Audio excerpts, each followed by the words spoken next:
Ghoshpara road শুধু নয়, Kalyani aims থেকে আমরা চালাবার চেষ্টা করছি, যাতে খুব কম হলেও আমাদের মোড়াগাছি মোড় অব্দি তো চালাবার একটা চেষ্টা করছি, যাতে এই রুটের লোকেরা কিন্তু কোনো বাস সেবা নেই কল্যাণী রোডের উপরে। তো আমি এটা আমার কাছে অনেক ডিমান্ড এসছে, এটা চালাবো। ঘোষপাড়া রোড তো চলবে, বিজপুর টু মানে কাঁচরাপাড়া যেখান থেকে 85 চলতো, আমাদের ব্যারাকপুর পোর্ট অব্দি, ব্যারাকপুর পোর্ট থেকে এক্সপ্লানেড অব্দি, এটা আমাদের পরিকল্পনার মধ্যে আছে। তো তৃণমূল তুলে দিয়েছে, আমরা ওটাকে আবার পুনর্জীবন দেওয়ার চেষ্টা করছি।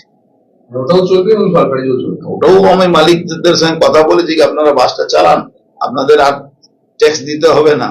ট্যাক্স মানে কি সরকারি ট্যাক্স দিতে হবে, ওই প্রাইভেট ট্যাক্স ওই তৃণমূলের যে ট্যাক্স ছিল ওটা জিটি ট্যাক্স, গুন্ডা ট্যাক্স যাকে বলা যায়। সুপ্রিম কোর্টের ভার্ডিক্ট আছে টোটো রাস্তার মেন রাস্তা যেখানে বড় স্পিডি গাড়ি চলে ওখানে টোটো যাতে না চলে, কিন্তু এখানে অদ্ভুত ভাবে বড় গাড়িকে শেষ করা, টোটো জন্য লাইন লাগানো, আর এক একটা টোটো অটো 50 টাকা 100 টাকা পার ডে তৃণমূলের নেতাদের পকেটে যেত। এটা সবাই জানে।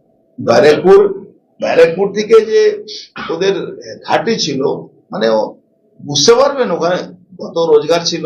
যা বাস আছে সেটা যদি চালিয়ে দেওয়া যায়, আমার মনে হচ্ছে নতুন বাস কেনার দরকারই পড়ে না, কিন্তু চালানোই যার কোনো ব্যবস্থাই নেই।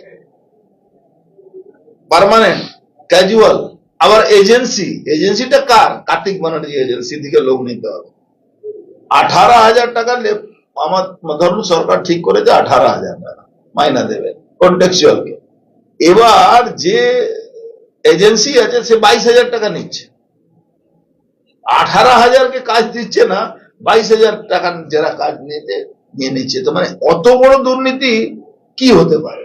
50টা ইলেকট্রিক বাস অলরেডি এসে গেছে, আমরা চার্জিং পয়েন্ট বসানো হচ্ছে। আমাদের সরকার কদিন এসছে ভাই, গাড়ি কে চার্জিং বসানো কাজ অলরেডি কমপ্লিটের দিকে, হয়তো 21 তারিখে বা 20 তারিখে একটা চালু হবে, একটা রুট তো চালু হবেই, আমাদের চেষ্টা যেরকম আছে। কোন শহরের মধ্যেই চলবে, চার্জিং পয়েন্ট তো সব জায়গায় বানাতে হবে, তাহলেই তো চলবে।